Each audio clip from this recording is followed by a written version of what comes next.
4절에서 첫째 짐승은 사자와 같고 그리고 독수리의 날개를 가졌다라고 했죠. 이것은 이제 바벨론을 말하는 것이었다 그랬습니다. 그렇지만 그 다음 둘째 짐승은 곰과 같다 그랬어요. 우리가 그런 말 있잖아요. 이 미련 곰탱아 이러잖아요. 곰이 겨울잠도 자고 느릿느릿하고 그래서 게으르고 또 미련하다라고 할 때 이 곰의 이미지가 우리가 많이 떠오르죠. 바로 이 둘째 짐승인 곰과 같은 형상은 바로 메디아와 페르시아를 의미한다고 하겠습니다. 메디아 이러면 우리 한글 성경 음력으로는 메데 이렇게 기록되어져 있고요. 페르시아는 바사라고 이렇게 기록되어져 있습니다. 바사는 페르시아입니다. 그리고 곰이라고 하는 것은 굉장히 또 잔인하죠. 곰이 한번 화나면 이게 또 물불을 안 가립니다. 곰도. 하지만 사자보다는 민첩하지 못해요. 사자는 아주 용이 주도하고 사냥을 할 때도 아주 용이 주도하고 그렇게 하지만 곰은 별로 그렇지 않으면서도 아주 우악스럽죠. 그리고 게으름과 둔함과 미련함이 바로 곰의 상징적인 모습입니다. 그러니까 첫째 짐승인 바벨론과 비교했을 때 이 메데와 페르시아의 모습이 그와 같은 것으로 보여주는 겁니다. 그리고 곰의 야만성과 또 그 난폭함, 곰도 굉장히 난폭합니다. 자기 새끼가 예를 들어서 어떤 사냥꾼이나 다른 짐승한테 해를 당하고 있다 이러면 곰은 생명을 불사하죠. 엄청난 그런 난폭함을 보여주는 거죠. 자, 이런 모습이 바로 페르시아인들의 모습입니다. 그들은 한마디로 말해서 개화되지 못한 거의 야수와 같은 그런 야만인들인 거예요. 고대에 야만인 아닌 자들이 있겠냐마는 바벨론의 그 공중 정원이라든가 바벨론의 그 이루고 있었던 문명을 한번 보시면 됩니다. 엄청난 문명이 있잖아요.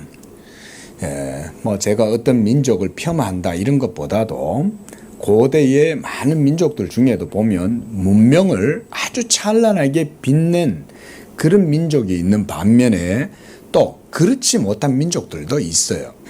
그러면 문명을 잘 이루고 또 어떤 철학이라든가 어떤 인간의 고유한 그런 사상들을 발전시킨 그런 민족이나 나라들을 보면 아주 지혜롭고 문명도 아주 보면 오늘날도 보면 아주 뛰어난 그런 문명들이 있지만 그렇지 않은 민족들도 있죠.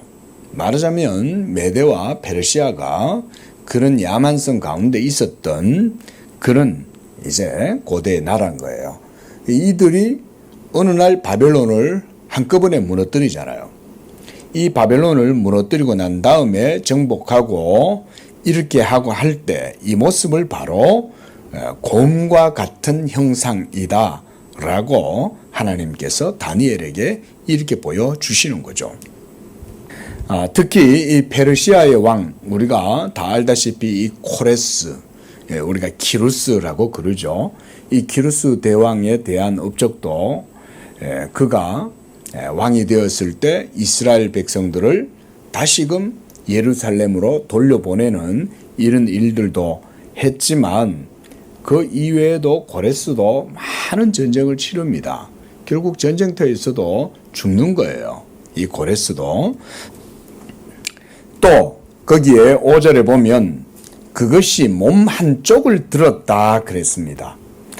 여기에 하나님께서 이런 형상들과 모양과 또 모습을 보여주는 것은 무엇이냐면 장차 페르시아라고 하는 나라가 어떤 형태로 그 특징을 드러낼 것인지를 보여주는 거예요. 그 특징을. 한쪽을 들었다는 말은 일어서려다가 다 일어나지 못하고 반쪽만 일어난다. 이런 의미로 우리가 볼 수도 있습니다. 참 이게 해석한다는 게 쉽지 않아요. 특히 예언서 같은 경우. 요한계시록도 마찬가지죠. 요한계시록도 보면은 모든 게 대부분 다 상징이잖아요. 뭐 14만 4천 이런 것 자체도 상징의 숫자이고 또 7대접 뭐 이런 것들도 다 상징이죠. 이런 상징적인 의미들이 있기 때문에 정확하게 주석가들마다 이 해석의 일치를 보기란 쉽지는 않지만 기본적으로 역사의 맥락 속에서 이것을 해석을 하면 대부분 맞아요. 역사의 맥락을 보면서 그것을 성경과 역사를 같이 비추어서 보면 이때 한쪽 다리를 들었다라고 하는 것은 페르시아의 세력이 어느 정도 크게 융성해서 힘을 드러내려고 일어나려 했지만 결국 다 일어나지 못하고 반쪽의 세력만 펼쳐내고 드러내었다. 이렇게 보는 것이 많은 주석가들도 그렇게 동의를 하고 있습니다. 또 그 입의 이 사이에 새 갈빗대가 물려 있다. 이렇게 또 묘사를 하죠. 그러니까 곰의 입 사이에 있는 이빨 사이에 갈빗대가 3개가 물려 있는 걸 본 거예요. 다니엘이. 그러면 이 새 갈빗대는 뭐냐? 여기에 대해서도 또 해석들이 많이 있더라고요. 보니까. 그런데 이것도 3개의 나라라고 볼 수는 없어요. 왜냐하면 페르시아는 3개의 나라만 정복한 게 아니라 페르시아가 무수한 나라들을 정복하고 약탈을 하고 했기 때문에 그렇게는 볼 수는 없고 오히려 여러 나라들을 정복하고 그렇게 쟁탈을 하고 했기 때문에 이것은 페르시아의 아주 무지막지한 야심을 보여준다고 이렇게 보면 되는 것 같아요. 그러니까 그 이가 물어뜯는 거잖아요, 곰이. 그런데 이 곰이 잔혹성을 가지고 포악성을 가지고 막 어떤 다른 짐승들을 물어뜯을 때에 그 갈빗대 3대가 그 입 사이에 끼어 있다는 것은 그만큼 하나도 아니고 3개의 갈빗대를 물어뜯을 정도니까 그 정복력, 야심 이런 것들이 엄청나다라는 것으로 우리가 보면 될 것 같아요. 자, 이렇게 해서 여러 나라들을 정복하고 무너뜨리고 그래서 그 입으로 완전히 잔혹하게 씹어 삼킬 때에 5절 하반절에 보면 그것에게 말하는 자들이 있어 이르기를 일어나서 많은 고기를 먹으라 그랬다는 거예요. 여기에서 많은 고기 이것은 바로 여러 민족들을 잔혹하게 이제 한마디로 진멸하고 노략하고 그렇게 한다는 것을 보여주지 않습니까? 이 곰과 같은 짐승의 야욕이 여러 많은 나라들을 물어뜯고 그 고기를 먹는 거죠. 얼마나 곰이 또 먹기도 많이 먹겠어요. 겨울잠을 자려면 또 실컷 또 먹어야 되는데. 그런데 바로 여기에서 보여주는 건 뭐냐면 바로 이 페르시아가 고대 근동의 여러 나라들을 향한 하나님의 심판의 도구로 삼으셨다는 거예요. 우리가 고대의 역사를 역사를 공부한 분들이 아니라면 그렇게 자세하게 알지는 못하죠. 하지만 우리가 고대 역사를 한마디로 간단하게 알 수 있는 것은 뭐냐면 잔혹성이죠. 아주 명혹하죠. 맹수와 같은 그런 혹독한 잔인함으로 모든 부족들이나 민족들을 무너뜨리잖아요. 로마도 엄청 잔인하거든요. 칼로 사람 죽이는 거 옛날에는 인권이 어디 있습니까? 인권이란 개념, 자유, 민주, 주체 이런 개념이 나온 지 불과 얼마 안 되잖아요. 그죠? 예? 중세의 종교개혁, 또 계몽주의, 또 르네상스, 이런 일들이 일어나면서 인간에 대한 존엄성이 조금씩 생겨나서 그런 거지. 한마디로 근대적인 의식이 생긴 거잖아요. 그 이전에는 모든 세계가 일반 말하자면 이름 없는 소시민들은 생명도 아니죠.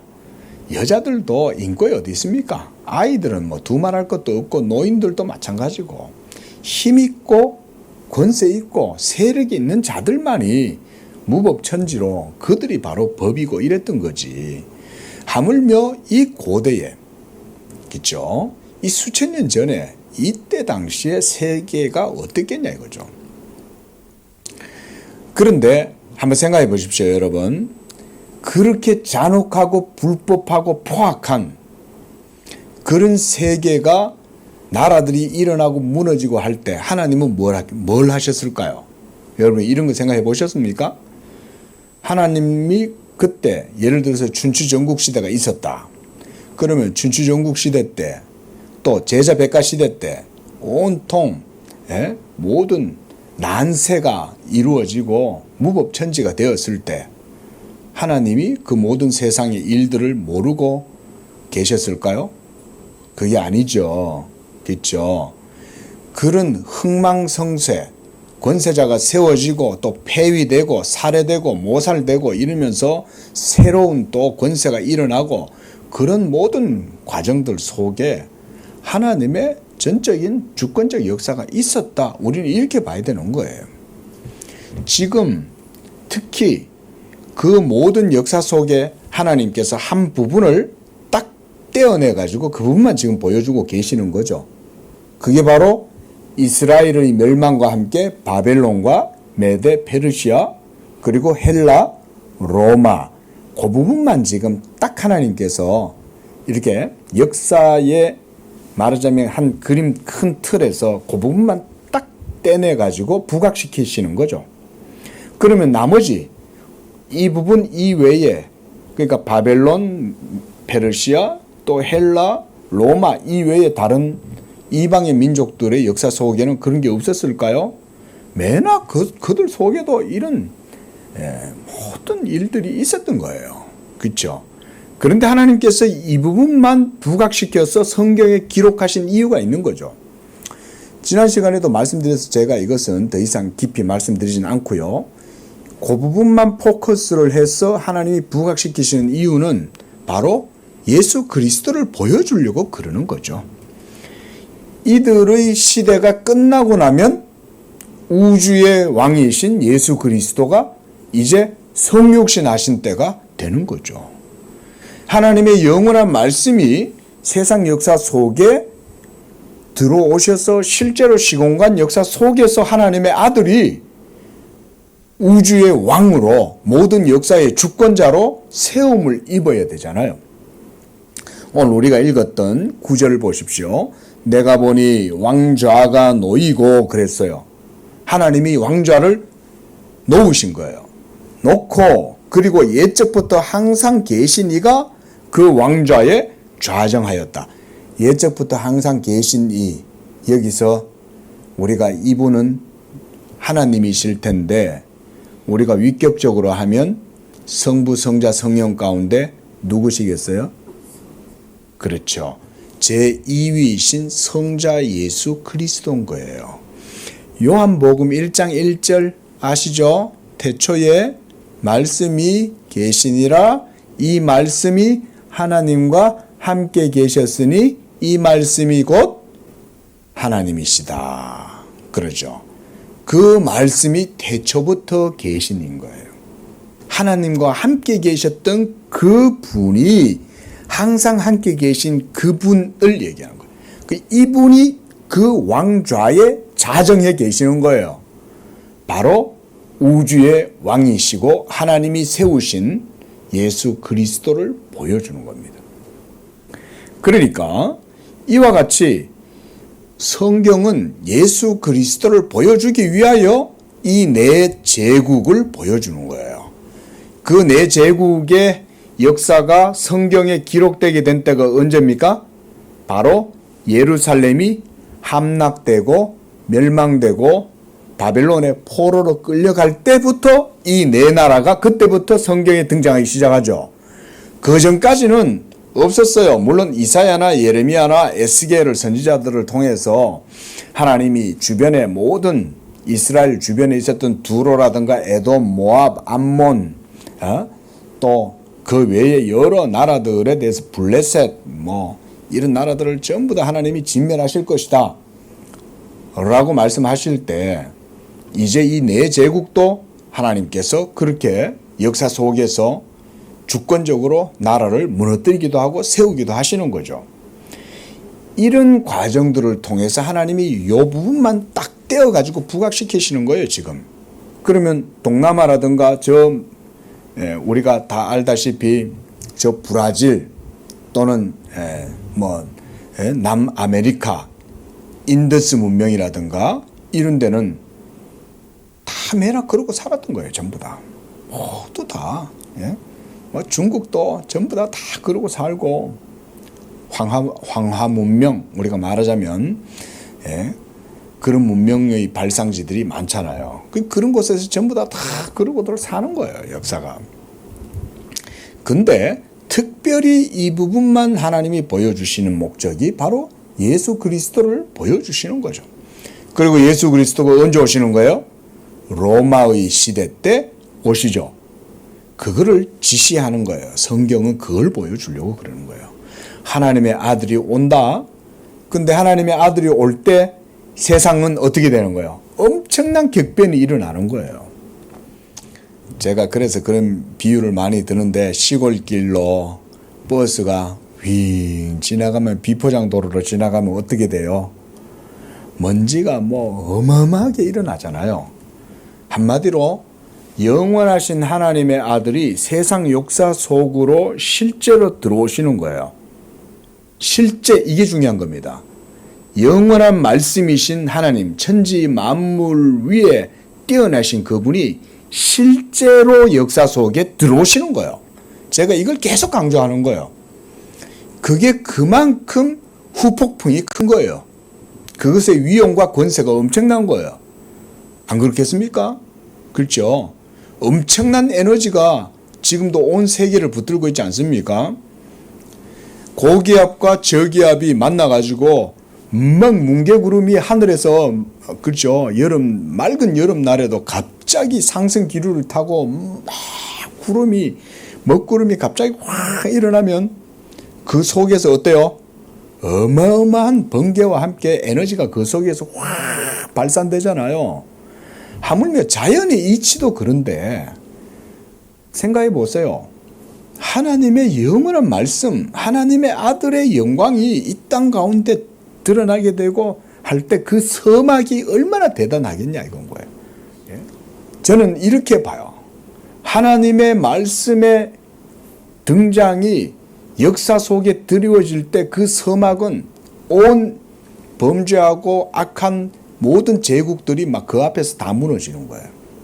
하나님이 다 무너뜨리시는 거예요. 그래서 느부갓네살을 통해서 하나님께서 신상의 그 꿈을 보여주시잖아요. 그리고 이 신상이 어떻게 그 마지막에 이루어집니까? 이 신상이 마지막에 어떻게 박살이 나요? 한 돌이 사람의 손으로 하지 아니한 한 돌이 어디서부터인가 저 산에서부터 나와가지고 휙 날아와가지고는 그 4개 제국을 상징하는 신상을 쳐서 박살을 내되 완전히 가루로 만들어버리죠. 초토화시키는 거죠. 그게 뭘 보여주는 겁니까? 바로 예수 그리스도의 돌인 거죠. 그 돌이 모든 세계 역사와 제국들을 다 무너뜨리는 거예요. 그거를 보여주는 거예요. 그때가 언제냐? 느부갓네살 시대 때부터 시작이 되는 거예요. 근데 정작 그때 이스라엘은 어떤 상황이었어요? 바벨론의 포로가 된 상황인 거죠. 역설적인 상황이잖아요. 정작 하나님의 언약 백성들인 이스라엘, 유다는 완전히 회멸을 당해가지고 바벨론의 포로가 되고 완전히 나라가 멸망했는데 정작 하나님 나라의 역사는 그때부터 시작됐다는 거예요. 아이러니하죠. 그렇게 함으로써 하나님께서 온 세계 가운데 이제 복음이 전파될 수 있는 기반을 만드시는 거예요. 복음이 전파되는 기반을. 여러분 보세요. 헬라 제국 신약 성경이 무슨 언어로 기록되었어요? 헬라어로 기록되었죠. 그리스어로 기록된 거예요. 예? 그리고 그 그리스어로 성경이 기록될 때 정작 이스라엘을 정복하고 있었던 나라는 어떤 나라였어요? 로마였죠. 그죠? 예?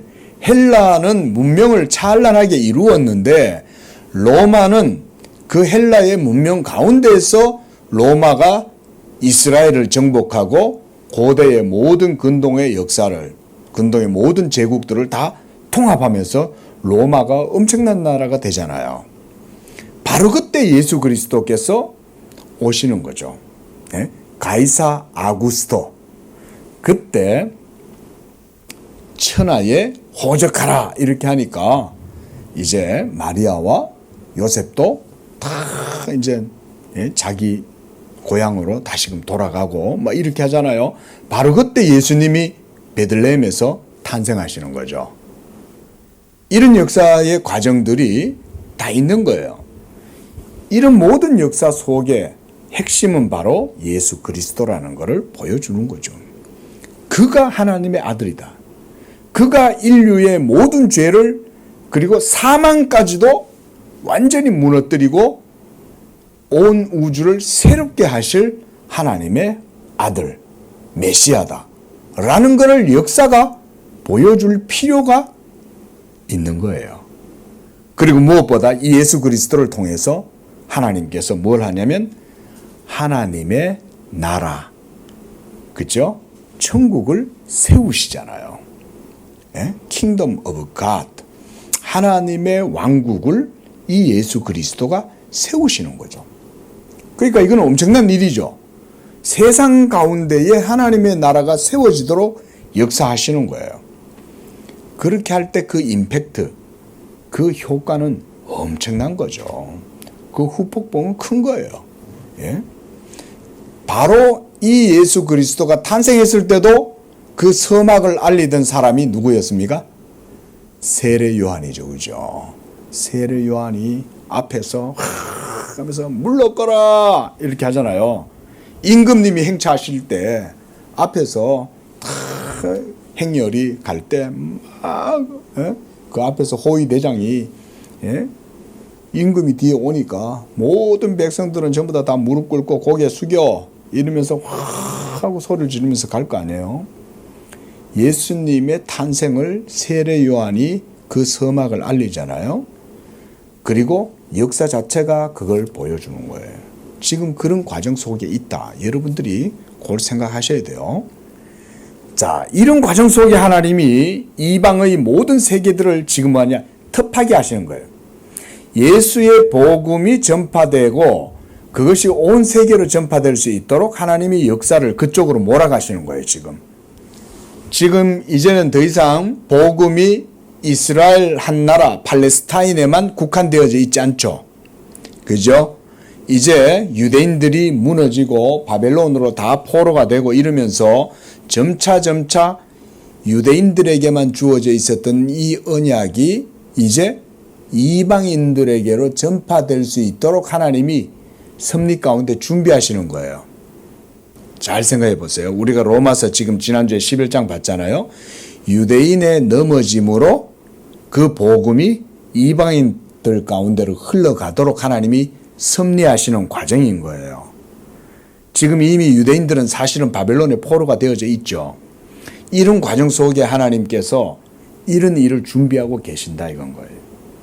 그래서 사도행전에서도 보면 사도 바울이 복음을 전하러 온 천하를 다니잖아요. 제자들도 온 천하를 다닌다고요. 근데 온 천하로 복음을 전하러 가는 곳마다 누가 있어요? 유대인들이 있는 거예요. 유대인들이. 가는 곳마다 회당이 있는 거죠. 코린토 지역에 가도 있고 로마에 가도 회당에 있고 이 사람들이 어디서 왔어요?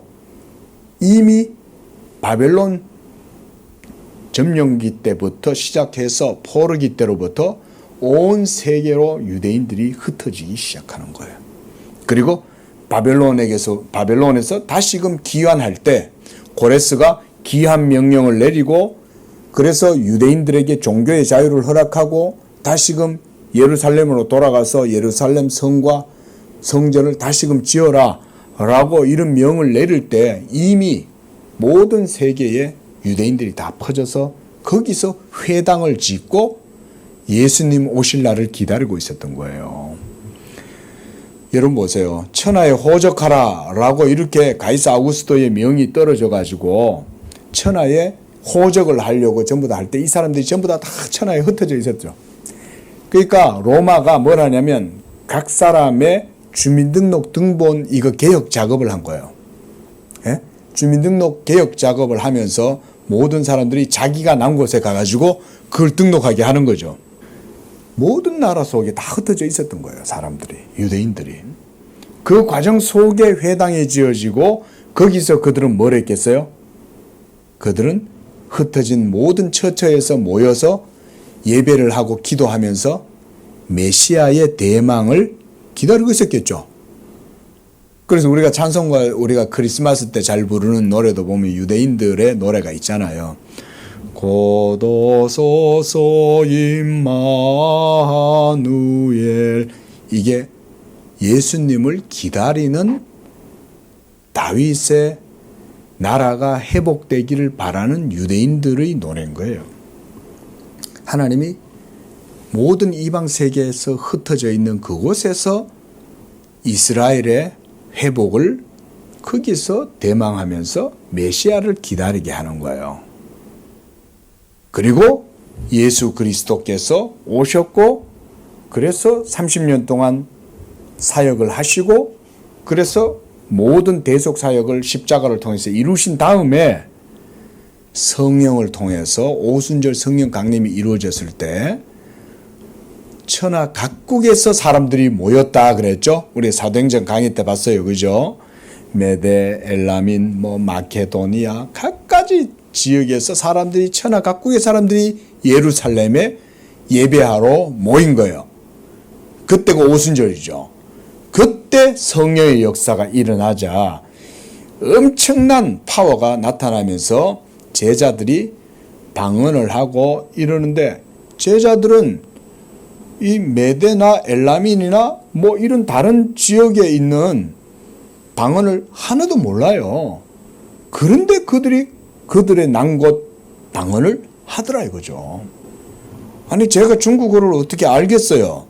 그런데 제자들이 막 중국어로 말을 하기 시작하는 거예요. 그런데 중국에 있던 유대인들이 예루살렘에 왔는데 중국말을 거기서 듣네? 이 사람들은 어디로 간 것도 아니고 이 동네 사람들인데 자기들 난 곳 방언으로 말을 하니까 얼마나 놀랐겠어요. 천하 각국에 흩어져 있는 사람들이 모여가지고 뭘 들었냐? 하나님의 큰일 말함을 들은 거예요. 그 하나님의 큰일, 우리 이제 바빙크 책을 가지고 하잖아요. 하나님의 큰일이란 책. 그 제목이 바로 거기에서 나온 거예요. 예수 그리스도로 말미암아 하나님의 큰 구원의 역사를 이루시는 것을 그걸 바로 하나님의 큰일, 마그넬리아 데이라고 그러는 거예요. 불악무식한 사람들이 앉아가지고 막 기도하면서 하나님의 큰일에 대해서 예언을 막 한다 이거죠. 하나님께서 천하를 예수 그리스도로 말미암아 회복시키고 사망을 패하고 새 생명의 역사를 이루시고 이러면서 그리스도에 대해서 얘기를 하니까 전부 다 그걸 들었을 거 아니에요? 이렇게 해서 복음이 전 세계로 전파되는 거예요. 그래서 복음 전도자들이 가는 곳곳마다 먼저 유대인 회당에 들어가는 거예요. 왜냐하면 같은 동족이기도 하고 그들은 성경을 알잖아요. 그러니까 그들 가운데 이사야서 성경을 펼쳐놓고 설명을 하는 거죠. 구약의 성경들을 펼쳐놓고 이 구약 성경에서 말하는 바가 누구냐? 바로 나사렛 예수다. 이렇게 증거하기 시작한 거예요. 바로 이런 복음 전파의 역사를 하나님이 지금부터 준비하고 계신다. 우리는 이렇게 봐야 돼요. 바벨론 시대 때부터 이스라엘이 포로가 될 때부터 벌써 하나님은 이런 경륜과 섭리를 지금 행하고 계시는 겁니다. 그래서 하나님께서는 이런 악한 통치자나 나라를 이렇게 세우셔서 모든 고대의 무법하고 불의한 민족과 나라를 무너뜨리시고 심판을 하시는 거예요. 그게 1차적으로는 바벨론이었고 그 다음에 페르시아가 그 일을 하는 거예요. 바벨론이 무너질 때 하루 만에 갑자기 무너집니다, 여러분. 그렇게 오랜 난공불락인 거예요. 예? 그 바벨론 도성을 무너뜨리려고 공격해 오잖아요. 그러면 엄청난 시간과 전쟁의 모든 물자가 동원되고 소요가 돼요. 그런데 하루 만에 무너지는 거예요. 이 하나님의 섭리죠. 그래서 이 페르시아가 무너질 때 페르시아의 이 고레스가 자기 비문에다가 이렇게 적어놨다 그래요. 나 고레스는 한때 세계를 지배했었다. 그러나 언젠가는 이 땅이 다른 왕에 의해 점령될 것이라는 것을 나는 알고 있다. 그러나 점령자여 그대도 언젠가는 누구에겐가 점령을 당하게 될 것이다. 그러므로 내 묘를 건드리지 말라. 이 나라는 내가 이룩한 것이니 그대는 내 무덤을 파괴할 권리가 없노라. 이렇게 그 고레스의 비문에 기록이 되어 있다고 합니다. 그리고 이 비문의 내용을 듣고 알렉산더가 자기의 그 옷을 벗어가지고 그 고레스의 묘에 덮어주었다. 이런 이제 전설이 있다고 합니다. 그러고 나서 또 이 알렉산더 대왕도 어떤 그런 유언이 있었다라고 그래요. 고레스 대왕하고 비슷하게. 그래서 내 관에 구멍을 뚫어서 두 손을 밖으로 내놓아라. 이런 내용이 있었다고 하는데요. 자, 어쨌든 여러분, 바로 이런 고레스 왕에 대한 내용이 벌써 이사야 선지자를 통해서도 벌써 있었죠. 그렇죠? 그래서 우리가 전에도 봤지만 이사야서 44장에 보면 하나님께서 이 고레스를 통해서 바벨론을 어떻게 멸망시키실 것인지를 이사야 선지자가 벌써 얘기를 해주고 있어요. 그게 이사야서 44장 27절 28절에 나오는 내용이에요. 자, 거기 보면 기품에 대하여 이르기를 말으라 이렇게 하는 거예요. 말으라. 뭐가? 바벨론 성 주변에 있는 그런 강들이 마르라 라고 얘기하는 거예요. 그래서 네 강물들을 마르게 하리라 하며 고레스에 대하여는 이르기를 그는 나의 목자라 나의 모든 기쁨을 성취하리라 하며 예루살렘에 대하여는 이르기를 중건되리라 하며 성전에 대하여 이르기를 네 기초가 세움이 되리라 하는 자니라. 이 사람이 바로 고레스라는 거예요. 고레스는 아직 태어나지도 않았어요. 이사야 선지자 시대 때는. 그런데 벌써 하나님은 이사야 선지자를 통해서 향후 100년 후에 태어나게 될 이 고레스에 대해서 예언을 하고 계시는 거예요. 이렇게 하실 수 있는 존재는 하나님 외에는 없죠. 우리는 잠시 후에 일어날 일도 모르잖아요. 그렇죠? 1초 후에는 압니까? 우리가 1초 후에도 모르잖아요. 응? 자, 이렇게 해서 하나님께서는 이 둘째 나라에 대한 이 고음과 같은 나라들 이렇게 말씀해 주고 있는 것이죠. 자, 그 다음 6절에는 그 후에 내가 본즉 또 다른 짐승, 이번에는 표범과 같아요. 표범 이러면 여러분 가장 먼저 떠오르는 인상 이미지 뭐가 있습니까? 자, 표범 이르면 표범의 주된 특징이 어떤 거예요? 아주 날렵하고 빠르죠.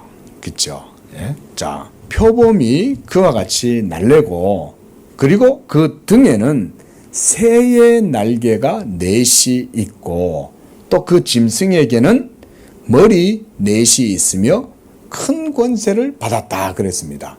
이게 바로 헬라 제국을 얘기하는 거예요. 알렉산더가 젊고 위용도 있고 머리도 얼마나 민첩하고 똑똑한지 전략가예요. 가는 곳곳마다 모든 나라와 왕들을 다 굴복시키죠. 예? 그리고 굴복시키고 난 다음에는 그 도시를 완전히 폐허 무더기, 그릇 무더기로 만들어버리는 게 아니라 도리어 그들에게 친화 정책을 펼쳐요. 그래서 무너뜨리지 아니하고 그 나라와 왕권을 보살펴주면서 세워줘요. 이렇게 함으로써 모든 나라들을 점령해가지고 헬라 제국을 만듭니다. 이렇게 해서 헬라 제국이 헬라 문명을 이룩하는 거예요.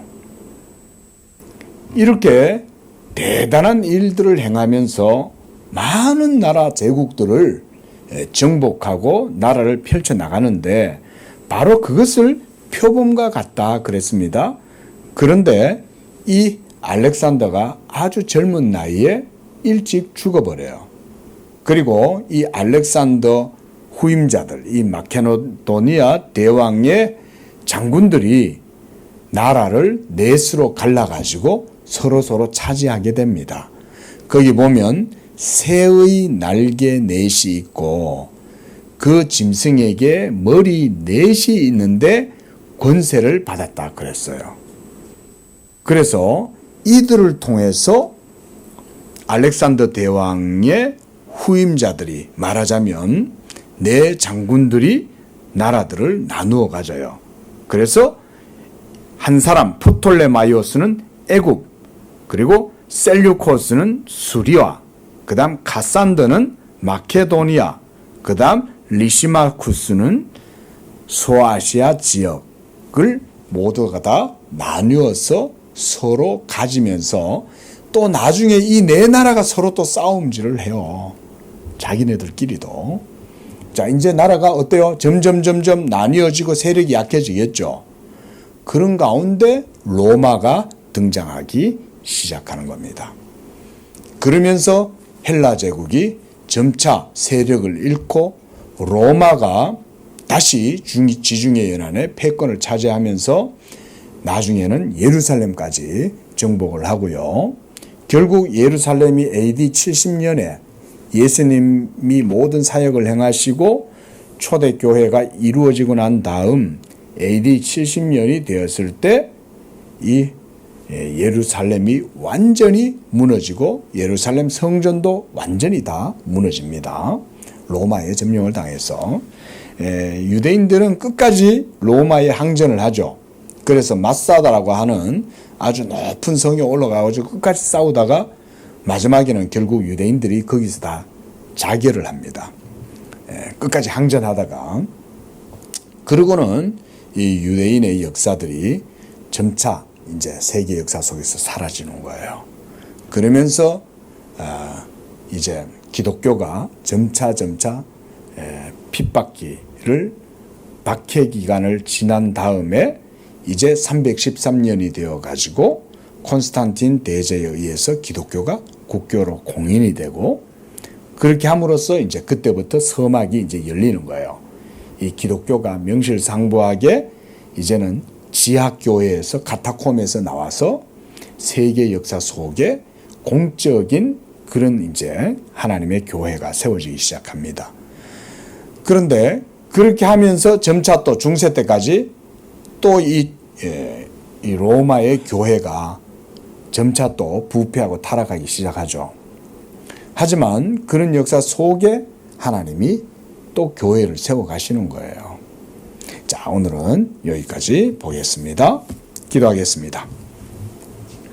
자비로우신 하나님 아버지, 지금도 하나님께서는 자기의 교회를 세우시고 모든 역사를 주관하시는 줄로 믿습니다. 하나님께서 2000년 전에 바로 초대교회 때로부터 지금까지 하나님의 교회를 세상 역사 속에서 이끌어 오시고 세우셨는데 이제는 이 양재교회가 또 오늘날 이곳에 세워지고 또 이곳에서 하나님의 말씀이 증거되게 하시는 줄로 믿습니다. 또 때가 이르러 우리 양재교회 성도들도 하나님께서 이와 같이 또한 불러서 쓰시는 줄로 믿습니다. 하나님께서 세우신 한 왕, 또 그 나라가 지금도 모든 세상 역사 속에 점차 이루어지게 되고 마지막 날 이 하나님 나라가 온 땅 가운데 이루어지게 될 때 왕이신 예수 그리스도께서 심판주로 이 세상에 다시 오실 줄로 믿습니다. 우리가 그 날을 고대하면서 이 땅 가운데에서도 세상 가운데에서도 항상 여호와를 경외하면서 하나님의 때를 바라보면서 살아갈 수 있는 그런 믿음이 되도록 인도해 주옵소서. 예수님의 이름으로 기도합니다. 아멘.